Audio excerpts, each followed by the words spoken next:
Welcome back to another episode of the Emergent Approach to Strategy with our guest, Peter Compo. Thanks for joining us once again. Good morning. Good afternoon.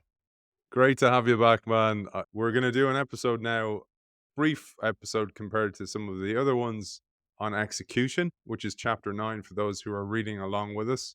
And then we're going to finish with one last episode, the concluding episode, tugging at a little bit of strings here and there, threads here and there throughout the second part of the book, which is real application stuff. It is one of the most deeply researched books in one book that brings all these different things together. Military is in there, other strategists are in there, all their work and thinking is in there as well. So it's a pleasure to get through it. So let's start with execution. Peter, I'm going to set you up again, as I've done in previous episodes, with a lovely paragraph from this chapter. You say, leaders, strategy writers, and analysts attribute disproportionate blame for success and failure to execution. We do that all the time ourselves. With strategy so often missing and confused, it is easy to invoke execution as the reason for poor or good results. A media pundit might say, wow, Courier Inc. beat the street's earnings estimate by 25 cents a share. They really executed. Well, maybe, as Peter said, Courier, this made up company, executed, and maybe they didn't. Maybe they pulled sales into the quarter by signing bad contracts or gave discounts that will haunt them in the future or put cost into inventory. We know this stuff happens. Currency may have gone their way, or a competitor may have screwed up or gone out of business. Leadership may have defunded programs, like we talked about in the previous episode, for a short term gain to protect their position to boost earnings. For business unit leaders, pulling in next quarter's sales may be execution if the CEO demands it, but investors might not always see it that way. How often would a constant demand for more steam each quarter be viewed as execution? Not to mention, what portion of the results in any given quarter is determined by actions in those 3 months. There's so much in there, so much that we see wrong in organizations. Some of us have witnessed this stuff: sandbagging, bringing revenue forward, just closing sales, getting in the paperwork that the sale is over the line, knowing it's a poor customer. '08 and '09, all this stuff is in there. Over to you, Peter, to talk to us about the context for this chapter. Yeah, it's a heavy chapter. And I think what your introduction alludes to is that we associate execution with outcomes. And I think there's a lot of reasons for that.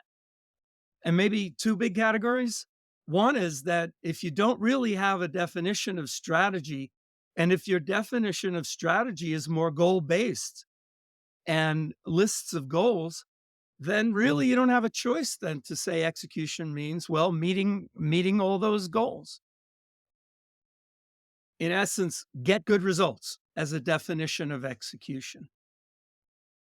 I think another reason is that leaders are put in the position of driving their people, right? And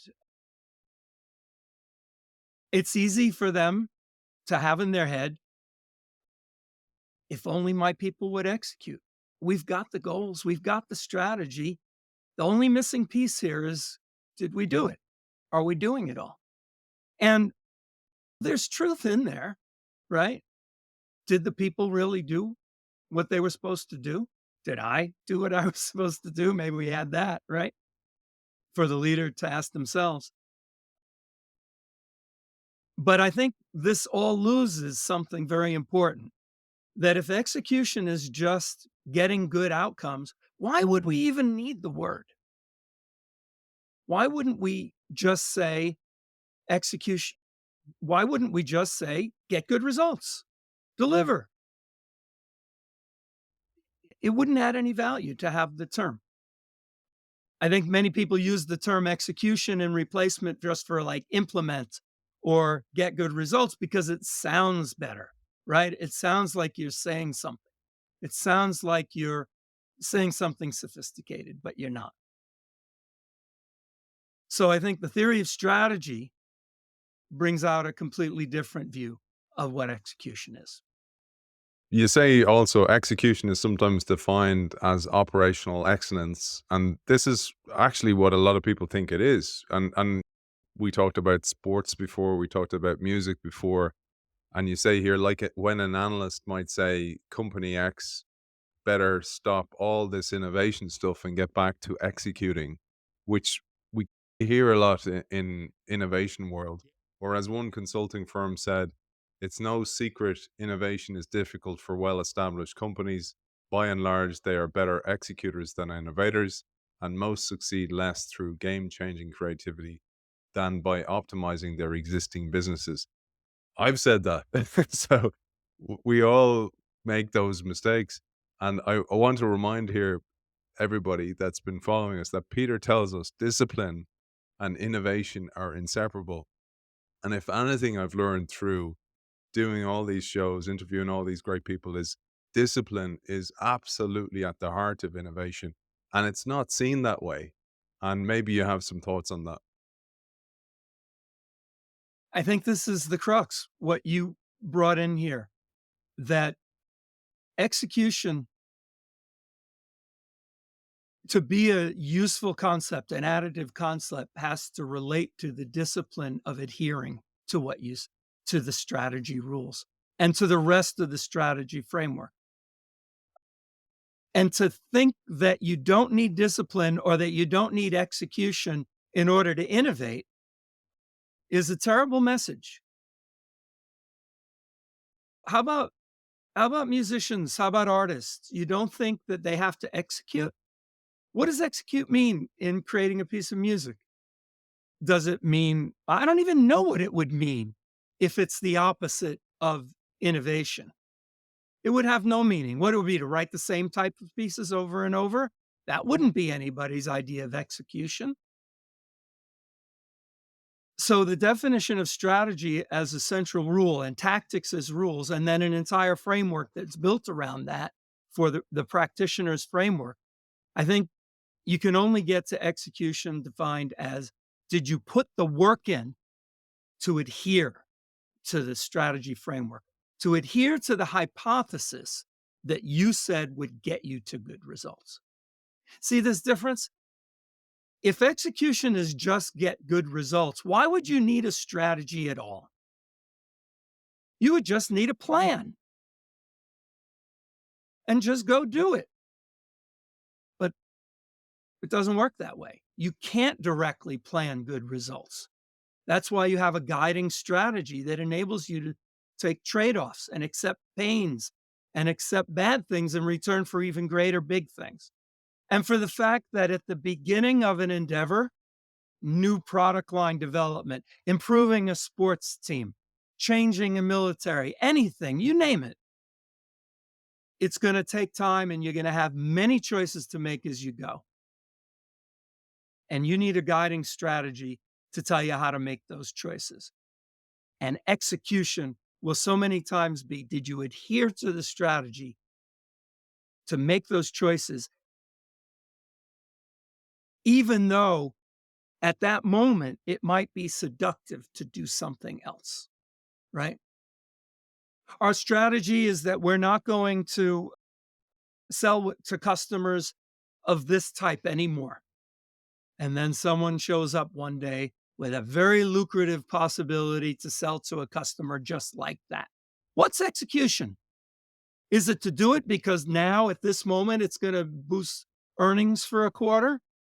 Or is it to say, no, we've got a higher rule here that keeps us from being seduced by these short term local things? That's to me execution. Sticking with what you said the theory of the case was, despite seduction of things that come at you. And this is exactly the same in music. You or any arts. I talk about music a lot because it's my field. You come up with a phrase, with a harmony, with a rhythm that is very seductive on its own, Man, that's great. I love it. I got to get this in here. But it doesn't fit with the strategy of the piece. It's a local thing that doesn't fit with the whole. What's execution? To go with it because you get this beautiful little section?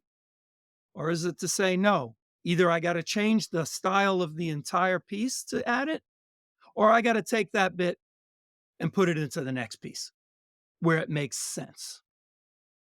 Execution is a brutal thing. To stick with the theory of the case, stick with the strategy framework you've designed until it's very clear that you should change it. And that's really hard to do. And it comes right back to where we started all this, is that your strategy is like a guiding force to help you make those decisions in real time. So you can actually go, does it get me closer? Does it work towards that strategy to make that decision in real time? I thought about this on a personal level because, like you with music, mine was sports. And for example, the science of training has come on so much since when I played professional. And the only thing I was disciplined. I wasn't that talented. I was disciplined, but I was disciplined often doing the wrong thing. And because I was doing the wrong thing really well, I got injured. Mm, So I trained harder than many of my colleagues in the gym, but we were doing the wrong exercises. And mm. that still haunts me today. And that I still go to the gym most days, 5, 6 days a week. And it's not getting me much more advanced. It's actually trying to undo a lot of those bad habits that I became really good at doing back in the day.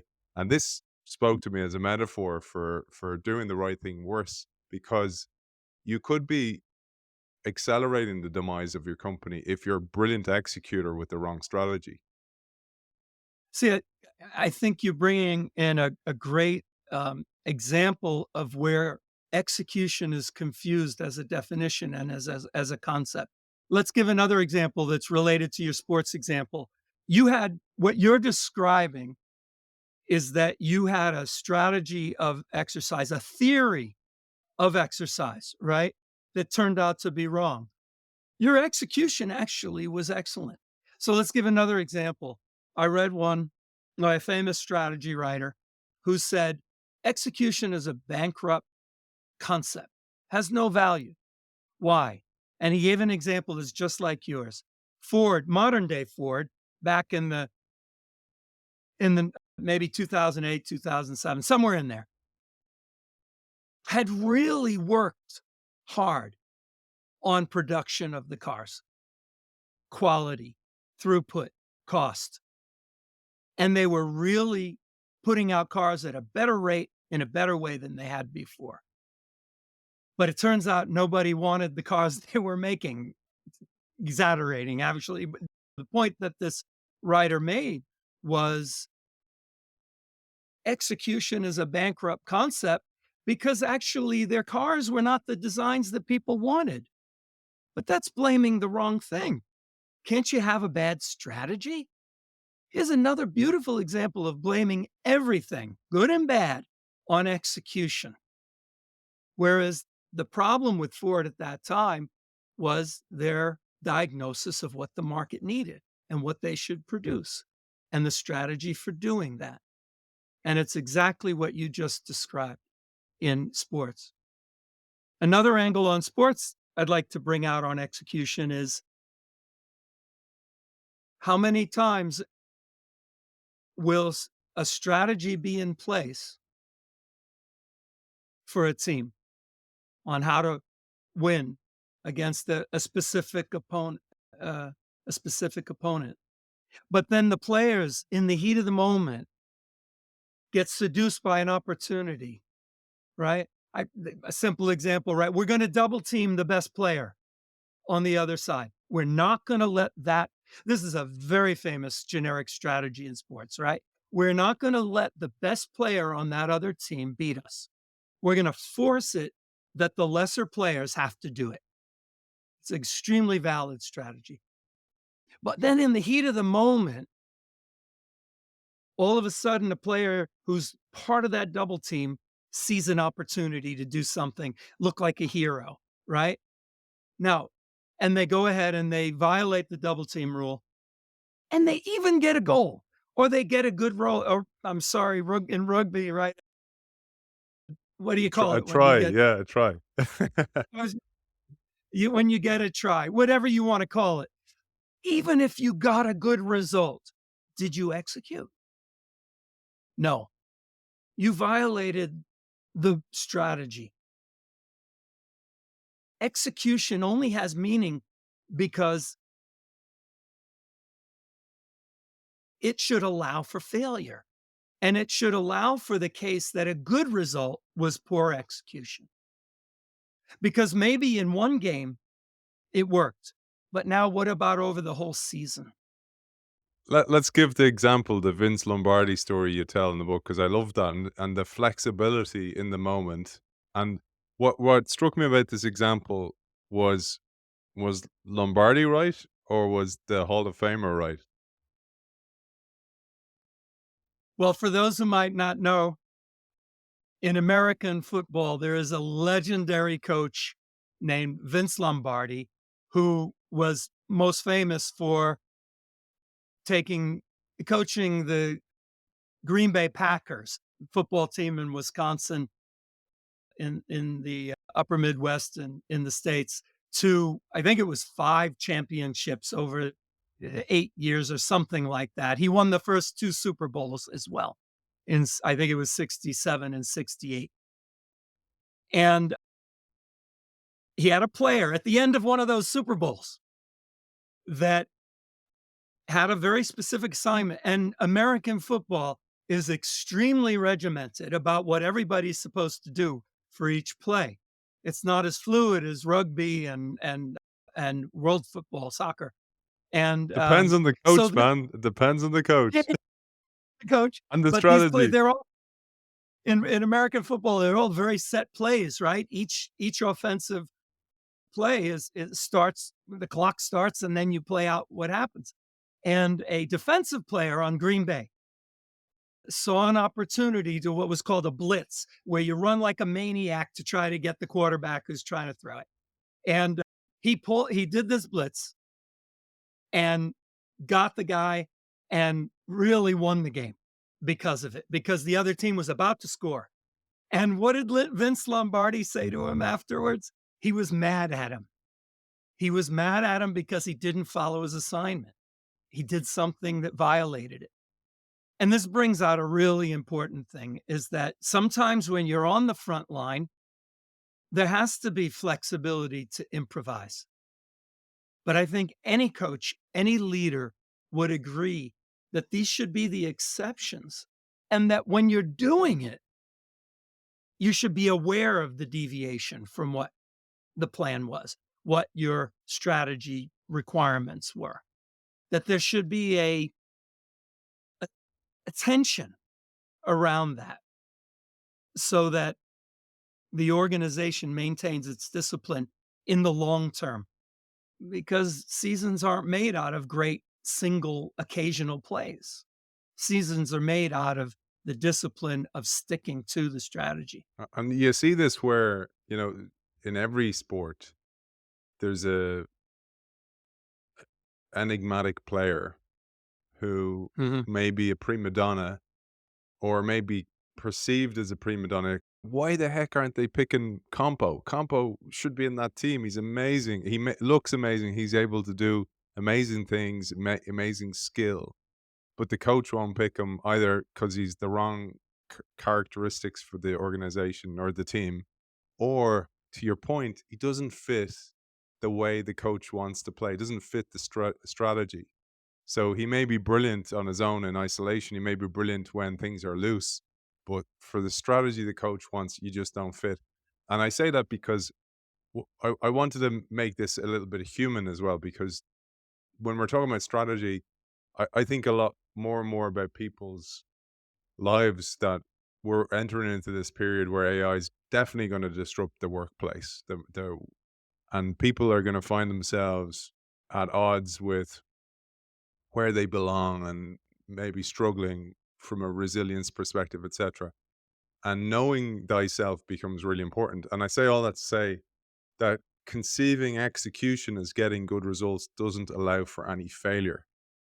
And this is really important. That's why I brought up the thing about the sports to try and make it relative to people is that you like, I often think about working somewhere, Peter, that you can be working really, really hard in the wrong organization and constantly having problems with mental health, physical health as a result of your mental health, whatever it might be.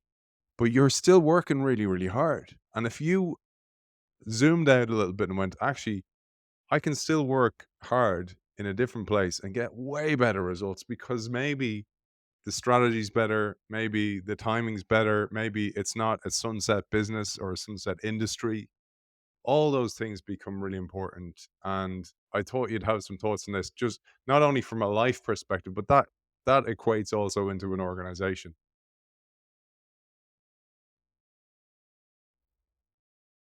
I think that what you're bringing out touches again on the distinction between execution and strategy, and that they are two completely different things, and get good results doesn't describe that. If people are straining, right? If people are unhappy, if people are struggling, um, maybe it's because they are trying to execute what they believe to be the right things to do. And they're executing brilliantly in a sense. And this comes up Ford executing brilliantly on the wrong cars, or you're weightlifting on the wrong regime, and that you've got to use. I think what it brings out is that you've got to use good execution as a way to judge the strategy, as a way to say, well, do we have the right theory of the case here? Unless you execute, how could you even know? How could you know whether a strategy is right or wrong if you don't actually adhere to it to be able to judge? And so when I think about people that you describe who are struggling, they've got to be able to articulate, well, why is it I'm doing what I'm doing? Why is this the way I'm living? Is it because I'm not doing what I said I would do? Or is it that what I said I would do just doesn't make any sense? And I think the power of execution as a concept is only brought in when we think of it as adhering to the theory of the case versus am I getting good results? Should we mention, Peter, the Demming's red bead experiment? Uh, we've Deming's been a bit lost over the years. If you were in a corporation in the 90s, you heard Deming all the time, and maybe you went maybe you went to one of his meetings that he would do, and got this book, and he was quite a guy. Also, he wrote music too. He would write very old style classical music, symphonies and oratorios and things like that. But he had a very famous demonstration that he would do in these big seminars, and it was called the Red Beads. And he would it was really quite hilarious. There was a big pile of beads. 20% of them, I may not get every detail right. 20% were white and 80% were red, and they were all identical beads. And he had a little paddle that would you shove into this well mixed thing, and he would say, "Your job is to get as many red beads as possible." And then he would bring up like 5 people out of the audience, and then one was like a checker and one was a boss, and they would go through this ritual of putting in the paddle and coming out, and then they would count how many red beads, right? And if you got a lot of red beads, he would say, "Great, great job. You're really a good worker. Fantastic." And if you got only a few, and of course, right, how many you got was completely random because you had no way of picking out white or red beads at all. You just stuck in this paddle and pulled out whatever came out. And then someone would come in and they would get very few red beads. And he'd say, "Hey, buddy, you want a job here? Because you're not doing the job and you are in trouble." It was very funny. He would go through this whole routine. But if you really accepted it for what he was trying to express, There was no execution there at all.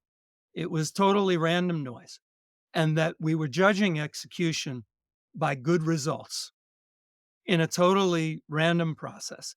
And in how many corporations is whether you do well in a given quarter or safety results, for example, are they just part of a distribution over time, a time series where you can have good results for a period or you can have bad results for a period? And you end up attributing things to execution that aren't execution at all.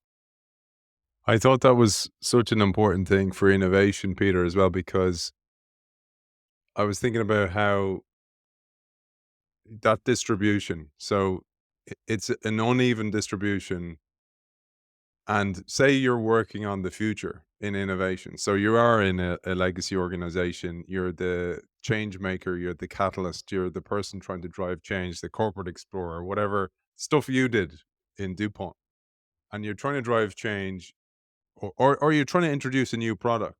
And that marketplace is small. So a place I saw this firsthand was in a legacy media company being the digital transformation agent. So bringing in new digital revenue, and you were consistently fighting with those who resisted change.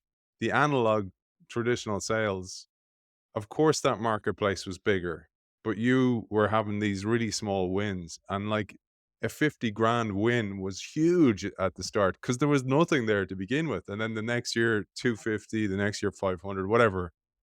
And I thought about this red bead experiment, that you were getting this sport, you should have been getting a more commendment for actually driving that type of change despite the existing marketplace, because the marketplace was going to this place in the future and you were investing in that future. So that was one thing.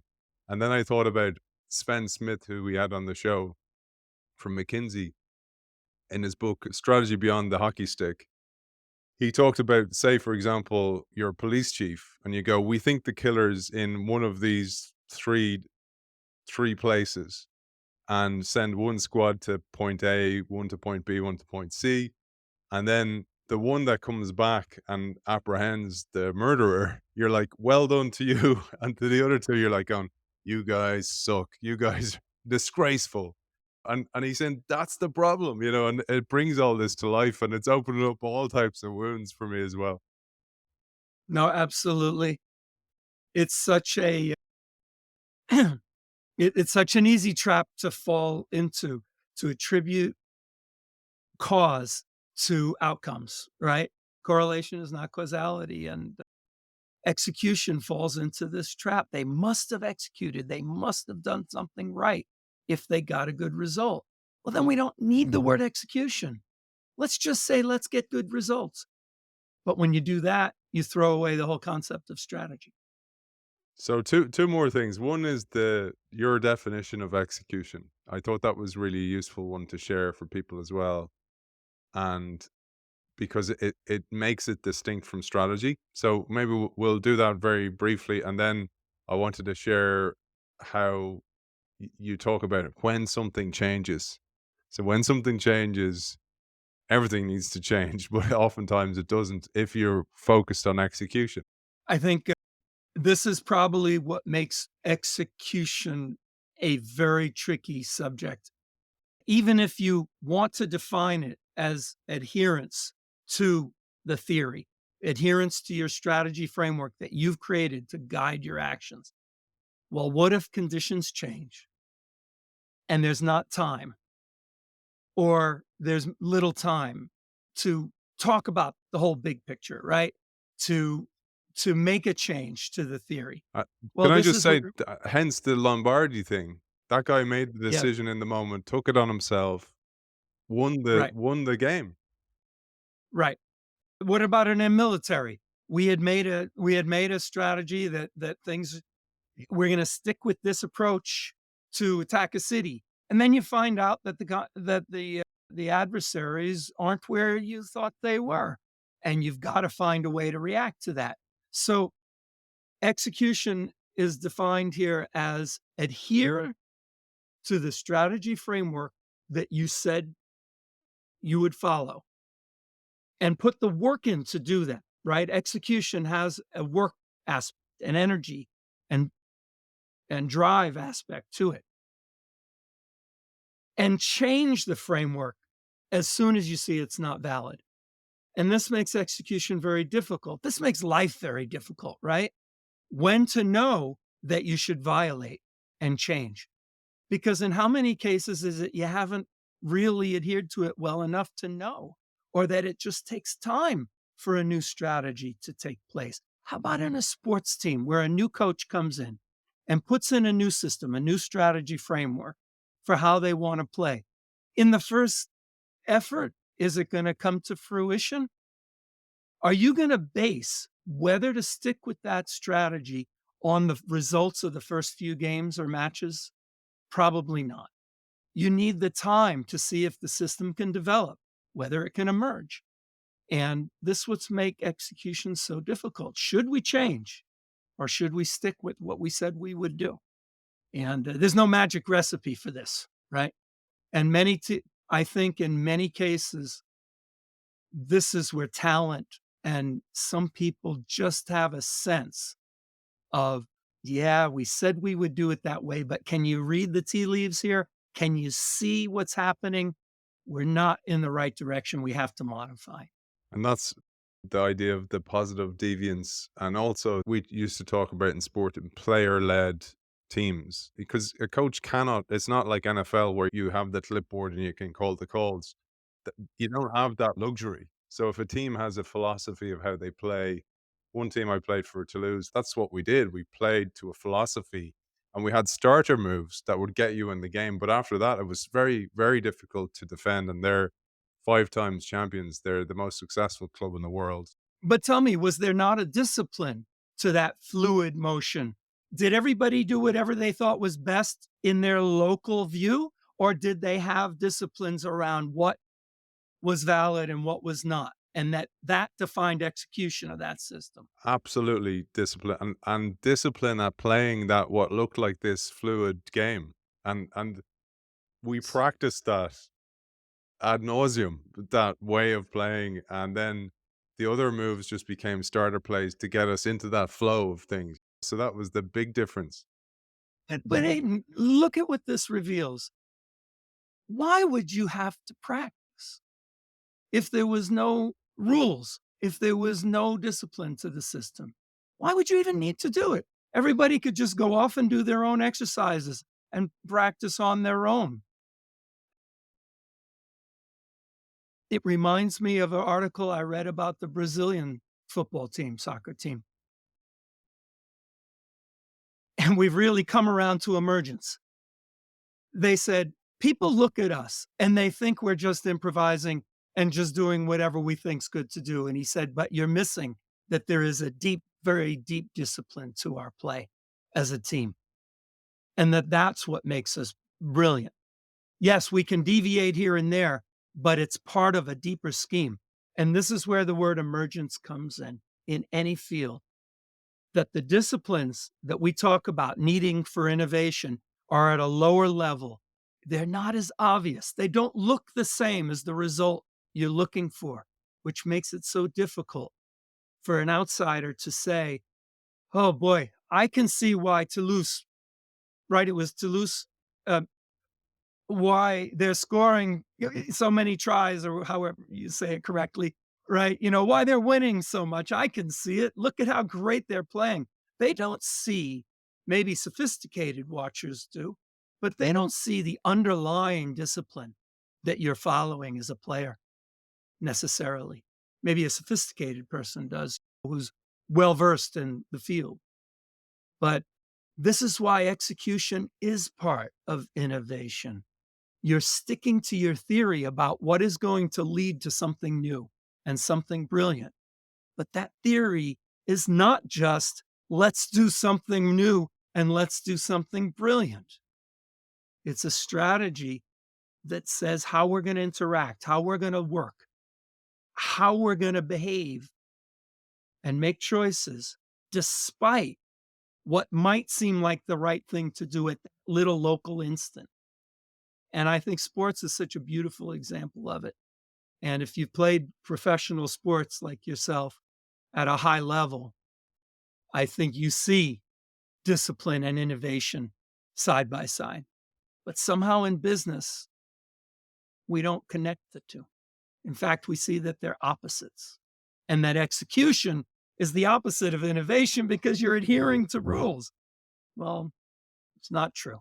Execution is adhering to rules, but these low level, sophisticated rules that don't look like the result you want. Hence the opposite test. Our strategy is to win 10% more games this year, more matches, right? Our strategy is to win these kinds of games. Our strategy is to become a better football team, a better rugby team. It all comes together with execution in many ways. And the discipline, to bring it full circle to you, to music. I sent you that series we did with Frank Barrett on free, and it was essentially on freestyle style jazz. And I know that's, you love your jazz and you're a musician, and the discipline of the phrase to be able to go off and look like you're freestyling it and making it up as you're going. It's There's so much work behind that. It's like being fit Yeah, in a team. You have to be really fit to be able to play a certain style. You have to be really right. disciplined to be able to play a certain style of music. Why would you need to practice? Why would you need a theory to improvise if it could be whatever you want it to be? Execution and improvisation in jazz. What do you just play anything that you feel? No, it doesn't work that way. And th- here's another great illustration of how deep it has to be. It may be unconscious, the rules that you're following. In many cases, it is. And in fact, I use this often in presentations. The great considered the greatest jazz improviser of all time by many, an alto saxophone player from the 40s and 50s named Charlie Parker, who's legendary. Charlie Parker said, learn the changes, then forget them. What are the changes? They are the chord structure, the harmony of a tune over which you improvise. When you're no longer playing the melody, the standard melody, you now you improvise over those. At his time, you improvise over that chord structure. What did he say? Learn the changes and then forget them. And what did he mean? He meant internalize the tune so deeply, internalize the harmonic structures so deeply that when you improvise, you could adhere to it in a way that makes sense. But you don't even have to be conscious of it because it's so deep. Another illustration of emergence of innovations at a high level, his brilliant improvisations came from rules and disciplines at such a low level that he didn't even have to think about. And I know in sports, it's exactly the same. You don't think about every activity you do, every move you make. It's unconscious. We call it muscle memory, but it's mind memory, right? Translated to the memory, to the muscles. Beautiful, beautiful, and it, it talks to so much stuff. Your cognitive capacity in high stakes, when you don't have to think about that. It's literally like, people used to say to me in sport, "You're thinking too much. You're thinking about it too much." I didn't know what they And about meant when I was a kid. I knew Now I know what they mean, and it's that yeah, freedom of thought to be able to make. And this is why you see the best players in the world having that time on the ball, or the time in the moment. It looks like they're playing a computer game. They see things in slow motion, and these are the things that right. only come to you in age. And I'm sure it's the same in music as well when you get into that flow state. Exactly the same. And why can't we get to this ideal in business as well? An organization, people become so internalized of the reality that they're dealing with and that the reality they want to create that they don't have to think about every little detail every minute. Like the five disqualifiers, it's in their gut, it's in their heart. They've learned it and they can forget about it because they're going to do it naturally. That's execution. Mic drop. Well done, man. That's beautiful. For people who want to find out more and internalize how to do emergent strategy, how to do proper strategy, where's the best place to find you, Peter? Well, you can Of course, on Amazon.com around the world, you can find the book Emergent Approach to And an Strategy. audiobook now is available. Audiobook is now available. You can go to the website emergentapproach.com, which has chapter supplements and additional examples and guidebook. And then you can look for me on LinkedIn, Peter Compo, where I post often, and you can get lots of little tidbits about the book where I'll post about a particular figure or particular concept and expand on it a little bit. So those three places. Absolute pleasure, man. As always, I learned loads. Really internalizing this, making it implicit myself, so I'll be able to play strategy like jazz in the future. Author of the Emergent Approach to Strategy, Peter Compo. Thank you for joining us. Thanks, Aidan.